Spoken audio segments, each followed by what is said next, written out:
Welcome citizens. In this video we'll be taking a look at the MISC Reliant Kore. We'll be going over the stats of the ship, looking at its standard loadout and giving our thoughts on the ship's usefulness and possible upgrades. As with all things Star Citizen, keep in mind that specific details of the ship could and probably will change over time as the game's development progresses. The Reliant ship line from MISC is a small two-seater craft made using Xi'an technology in a lot of its components and features. Its concept was part of the community poll in 2014 to be Star Citizen's third starter ship, which it won. The Kore variant is a quirky mini-hauler that can transform from a horizontal aero wing into a vertical B-wing type design.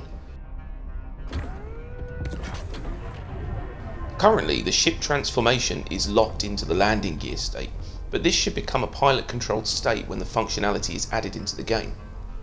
Now considered to be a Tier 2 starter ship, it is available to purchase with a game package for $102 or £81. The Reliant follows the usual MISC design aesthetics of having a fairly clear bubble cockpit view, smooth curving lines for the ship hull and a pair of VTOL thrusters. Entry into the ship is via the rear cargo ramp only, and once the ship is transformed into its vertical state, access to the cockpit is cut off. The Reliant Kore pushes out a top speed of 220 meters per second and a top afterburn of 1150 meters per second, which puts it in the same speed bracket as a Cutlass Black. When comparing to the other starter ships, it's faster than the Aurora MR, but slower than a Mustang Alpha. One plus point for the ship over other starter ships is that it has a co-pilot seat, giving us the first introduction into multi-crew gameplay. Unfortunately, there hasn't been any gameplay for the co-pilot added into the game yet, leaving it only useful for transporting a friend comfortably. The ship's shields are currently on par with a Mustang Alpha, utilising two Size 1 ink shield generators which output a 2928 hit point shield. The Reliant's hull durability is more akin to an Aurora though, which is an unfortunate downside considering that the Kore is wider than both of the other starter ships combined.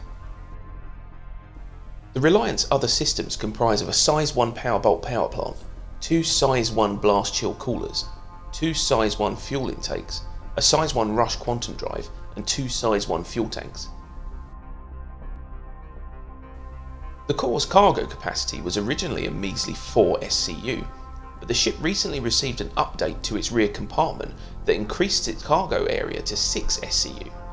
Given that the ship is designed as a mini-hauler, this woefully small capacity presents the ship a bit of an identity crisis. This is mainly because the Avenger Titan has a larger cargo hold and costs less than the Kore, making the Kore an expensive starting cargo ship that doesn't carry much cargo. For weapons, the Kore comes fitted with two Size 2 M4A laser cannons and no missiles. It should also come equipped with a tractor beam fitted to one of its wingtips, although this hasn't been added into the game yet. This is a fairly lackluster weapons loadout, but it's generally on par with the other starter ships in terms of DPS output. It should also be noted that the M4A cannons are placed quite far apart of each other in the middle of the wings, which means the convergence point for these guns is almost at 1000 meters away.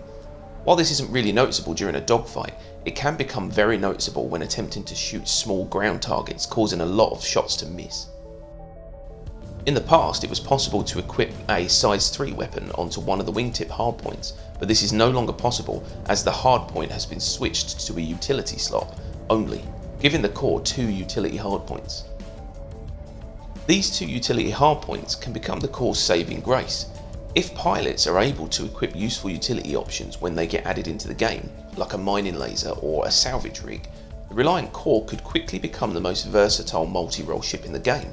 Giving control of these utility hardpoints to the co-pilot would also promote the ship's multi-crew gameplay. Whether that is CO.AG's intent for this ship, we'll have to wait and see. Upgrading the ship's ink shield generators to a pair of ForceWall generators will bump the Kore's shields up by over 800 hit points. Installing an EOS quantum drive will help to speed up those long journeys across the Stanton system, and changing out the blast shield coolers for a pair of Thermax coolers will also help to keep everything from overheating. If you are looking to increase the Kore's damage potential, One option is to equip a pair of Size2 Strife mass drivers, which can boost the ship's DPS by 65%, but pilots should pick their engagements wisely as the ship is fairly fragile.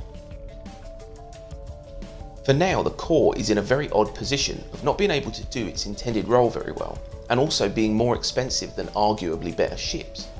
It is a pleasant ship to fly for anything other than combat missions, and is one of the more unique and niche ships currently in Star Citizen. When the new flight system is added into the game as part of 3.5, and some utility attachments are introduced, more of the ship's potential might be realised. Until then, the core's cool transformation and design as a quirky cargo hauler is being relegated to the ship collector's hangar. Okay, so we hope this review has been helpful or informative. If you like the vid, leave it a like and subscribe for more Star Citizen videos. Also, feel free to leave any suggestions in the comments for any reviews you would like to see. Bye for now.